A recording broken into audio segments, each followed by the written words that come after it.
নমস্কাৰ বন্ধুসকল, আগৰ দৰে আজিও এটা নতুন ভিডিঅ' লৈ আহিছোঁ আপোনালোকৰ মাজলৈ। আৰু এই ভিডিঅ'টো বিহুৰ ওপৰত কিছুমান জানিবলগীয়া কথা। আহকচোন বেছি দেৰি নকৰি ভিডিঅ'টো আৰম্ভ কৰোঁ। আৰু মোৰ চেনেলত যদি আপোনালোকে নতুনকৈ আহিছে তেনেহ'লে চেনেলটো ছাবস্ক্ৰাইব কৰিব আৰু ভিডিঅ'টো শেষলৈকে চাই ভিডিঅ'টো কেনে পালে এটা লাইক কৰিব আৰু এটা কমেণ্ট কৰি জনাব। বিহুৰ ওপৰত কেইটামান গুৰুত্বপূৰ্ণ প্ৰশ্ন, যিসমূহ প্ৰশ্ন বিহুৱা বিহুৱতীসকলৰ উপৰি এজন অসমীয়া হিচাপে জনাটো অতিকৈ প্ৰয়োজনীয়।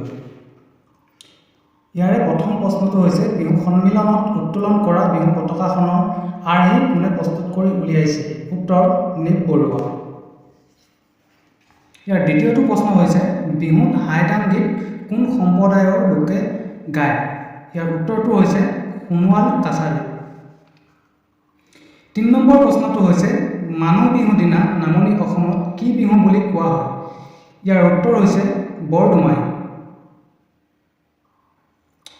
৪ নম্বৰ প্ৰশ্নটো হৈছে, গাভৰুসকলে বজোৱা গগনাবিধৰ নাম কি? ইয়াৰ উত্তৰ হৈছে লাহৰী বা ৰূপহী গগনা। ৫ নম্বৰ প্ৰশ্নটো হৈছে, ঢোলৰ মাৰিডালৰ আন এটা নাম কি? ইয়াৰ উত্তৰ হৈছে মাহিতা। ৬ নম্বৰ প্ৰশ্নটো হৈছে, অসমীয়া বিহু নৃত্যক প্ৰথমে ৰাজহুৱা মঞ্চত কোনে অৱতীৰ্ণ কৰাইছিল? ইয়াৰ উত্তৰ হৈছে ৰাধা গোবিন্দ বৰুৱা। ৭ নম্বৰ প্ৰশ্নটো হৈছে, অসমৰ তাঁতৰ শালত বৈ উলিওৱা অসমৰ প্ৰতীক কি?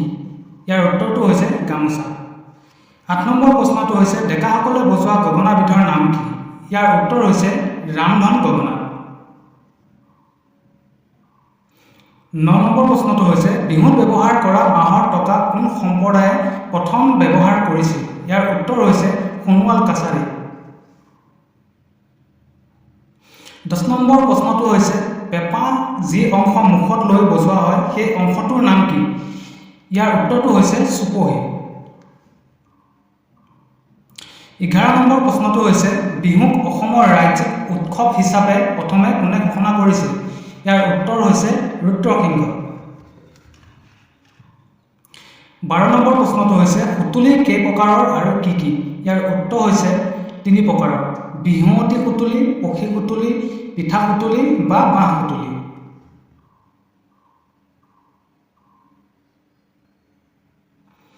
১৩ নম্বৰ প্ৰশ্নটো হৈছে, নাচনীসকলে পিন্ধা গামখাৰুক অন্য কি নামেৰে জনা যায়?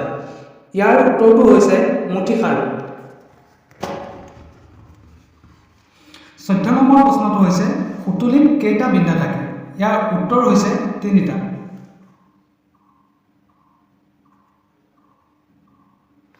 ১৫ নম্বৰ প্ৰশ্নটো হৈছে, গগনা কেই প্ৰকাৰৰ আৰু কি কি? উত্তৰটো হৈছে ২ প্ৰকাৰৰ: লাহৰী বা ৰূপহী গগনা আৰু ৰামধন গগনা। ১৬ নম্বৰ প্ৰশ্নটো হৈছে, অসমত কোনখন বোলছবিত প্ৰথমে বিহু অন্তৰ্ভুক্ত কৰিছিল? ইয়াৰ উত্তৰটো হৈছে স্মৃতি পৰশ। ১৭ নম্বৰ প্ৰশ্নটো হৈছে, টকা কেই প্ৰকাৰৰ আৰু কি কি? ইয়াৰ উত্তৰটো হৈছে ৩ প্ৰকাৰৰ: পাতি টকা বা হাত টকা, বৰ টকা বা মাটি টকা, জেং টকা বা টুটং টকা।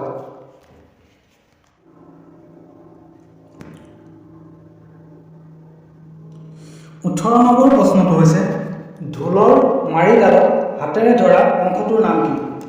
ইয়াৰ উত্তৰটো হৈছে মুঠি। ১৯ নম্বৰ প্ৰশ্নটো হৈছে, বিহুৱা ডেকাসকলে বিহু মাৰোঁতে পিন্ধা চোলাটোৰ নাম কি? ইয়াৰ উত্তৰ হৈছে চাপকন।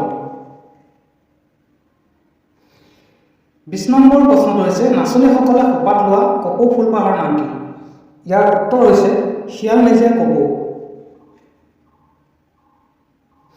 ২১ নম্বৰ প্ৰশ্নটো হৈছে, ম'হৰ শিঙৰ পেঁপা কেই প্ৰকাৰৰ আৰু কি কি? ইয়াৰ উত্তৰ হৈছে ২ প্ৰকাৰ: ঘুটীয়া পেঁপা বা গোৱাল পেঁপা আৰু জুৰীয়া পেঁপা। ২২ নম্বৰ প্ৰশ্নটো হৈছে, গামোচাত তোলা ফুলবোৰত সাধাৰণতে কিয় ৰঙা দিয়া হয়? ইয়াৰ উত্তৰ হৈছে ৰঙা ৰংটো উৰ্বৰতাৰ প্ৰতীক। ২৩ নম্বৰ প্ৰশ্নটো হৈছে, বিহু সন্মিলন প্ৰথমবাৰৰ বাবে ক'ত আয়োজন কৰা হৈছিল? ইয়াৰ উত্তৰ হৈছে গোলাঘাট জিলাৰ বেতিয়নী। 24 নম্বৰ প্ৰশ্নটো হৈছে বহাগ বিহুৱে কিহৰ আগমনৰ সূচনা কৰে? ইয়াৰ উত্তৰ হৈছে অসমীয়া নৱবৰ্ষ। 25 নম্বৰ প্ৰশ্নটো হৈছে ৰাভাসকলে পালন কৰা বসন্ত উৎসৱটোৰ নাম কি? ইয়াৰ উত্তৰ হৈছে বাইখু।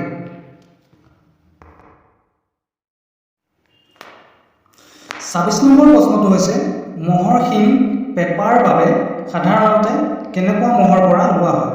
ইয়াৰ উত্তৰ হৈছে গেয়া মহ অৰ্থাৎ ডেকা মহৰ পৰা। 27 নম্বৰ প্ৰশ্নটো হৈছে ঢোলৰ মাৰিৰ ডালৰ আন এটা নাম কি?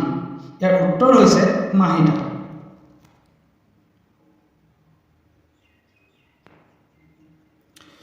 28 নম্বৰ প্ৰশ্নটো হৈছে বিহু বাকৰি কি? ইয়াৰ উত্তৰ হৈছে বিহু মাৰিবলৈ বাছি লোৱা চন পৰি থকা ঠাই।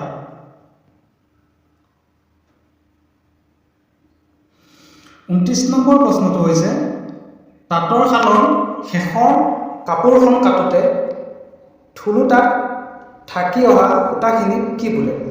ইয়াৰ উত্তৰ হৈছে দহি কটা বা দহি। 30 নম্বৰ প্ৰশ্নটো হৈছে বহাগ বিহু বা ৰঙালী বিহু উৎসৱ কিমান দিন ধৰি চলি থাকে? ইয়াৰ উত্তৰ হৈছে 7 দিন। 31 নম্বৰ প্ৰশ্নটো হৈছে বিহু নামত স্থান পোৱা অসমৰ ৰাষ্ট্ৰীয় উদ্যানখনৰ নাম কি? ইয়াৰ উত্তৰ হৈছে কাজিৰঙা। 32 নম্বৰ প্ৰশ্নটো হৈছে বড়ো কাছাৰী লোকসকলে কোনটো উৎসৱ 7 দিনৰ বাবে উদযাপন কৰে? ইয়াৰ উত্তৰ হৈছে বৈশাগু। 33 নম্বৰ প্ৰশ্নটো হৈছে গুৱাহাটীৰ লতাশিল পথাৰৰ মঞ্চলৈ বিহু অনাৰ সৈতে কোন জড়িত আছিল? ইয়াৰ উত্তৰ হৈছে ৰাধা গোবিন্দ বৰুৱা। 34 নম্বৰ প্ৰশ্নটো হৈছে মাকুৰ ভিতৰত মোহৰা ধৰি ৰাখিবলৈ ব্যৱহাৰ কৰা কাঠিটোক কি নামে জনা যায়? ইয়াৰ উত্তৰ হৈছে কিৰিলি মাৰি বা গেলেৰি মাৰি। 35 নম্বৰ প্ৰশ্নটো হৈছে বিভিন্ন প্ৰকাৰৰ ক্ৰীড়া যেনে ম'হ যুঁজ কণী যুঁজ আদি কোনটো বিহুৰ সৈতে সম্পৰ্কিত? ইয়াৰ উত্তৰ মাঘৰ বিহু। 34 নম্বৰ প্ৰশ্নটো হৈছে ঢোলৰ মাৰিডালৰ বেকা অংশটোক কি বোলে? উত্তৰটো হৈছে নাকতি।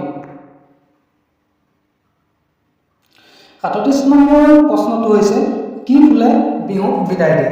ইয়াৰ উত্তৰ হৈছে আজাৰ ফুল। 38 নম্বৰ প্ৰশ্নটো হৈছে অসমৰ জাতীয় ফুল কি? ইয়াৰ উত্তৰ হৈছে কপৌ ফুল।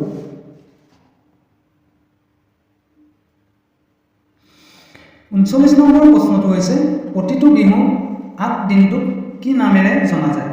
ইয়াৰ উত্তৰ হৈছে উৰুকা। 40 নম্বৰ প্ৰশ্নটো হৈছে কিংখাপ কি? ইয়াৰ উত্তৰ হৈছে সোণ আৰু ৰূপৰ সতুৱা এবিধ পাটৰ কাপোৰ। 41 নম্বৰ প্ৰশ্নটো হৈছে উশাহ ঘূৰাই বজোৱা বিহু বাদ্য যন্ত্ৰবিধৰ নাম কি? ইয়াৰ উত্তৰ হৈছে পেঁপা। 42 নম্বৰ প্ৰশ্নটো হৈছে মালিতা কি? উত্তৰ হৈছে ঘটনা প্ৰধান লোকগীত। 43 নম্বৰ প্ৰশ্নটো হৈছে বিহু শব্দৰ উৎপত্তি কিহৰ পৰা হোৱা বুলি পণ্ডিতসকলে ঠাৱৰ কৰে? ইয়াৰ উত্তৰ হৈছে সংস্কৃত ভাষাৰ বিশুবত শব্দৰ পৰা। 44 নম্বৰ প্ৰশ্নটো হৈছে মহৰ শিঙৰ পেঁপা কেই প্ৰকাৰৰ আৰু কি কি? ইয়াৰ উত্তৰ হৈছে 2 প্ৰকাৰৰ গুটীয়া পেঁপা বা গোৱাল পেঁপা আৰু জুলীয়া পেঁপা। 45 নম্বৰ প্ৰশ্নটো হৈছে মুকলি বিহু প্ৰথম বাদ্য কি? ইয়াৰ উত্তৰ হৈছে হাত চাপৰি। 46 নম্বৰ প্ৰশ্নটো হৈছে ঢোলৰ বৰতি কেইডাল? ইয়াৰ উত্তৰ হৈছে এটা। 47 নম্বৰ প্ৰশ্নটো হৈছে বিহুত ব্যৱহাৰ হোৱা জাপিটো কোন দেশত জন্ম হৈছিল? ইয়াৰ উত্তৰ হৈছে চীন দেশত। 48 নম্বৰ প্ৰশ্নটো হৈছে বহাগ বিহুত বিহুটিয়ে ওঠত ব্যৱহাৰ কৰা ৰংবিধ কি? ইয়াৰ উত্তৰ হৈছে বৰহমথুৰি। 49 নম্বৰ প্ৰশ্নটো হৈছে ঢোলক অসমীয়া লোকে কি বাদ্য বুলি গণ্য কৰে? ইয়াৰ উত্তৰ হৈছে দেৱবাদ্য। আমাৰ শেষৰ প্ৰশ্নটো হৈছে চতৰ সংক্ৰান্তিৰ দিনা কি বিহু উদযাপন কৰা হয়? ইয়াৰ উত্তৰ হৈছে বহাগ বিহু।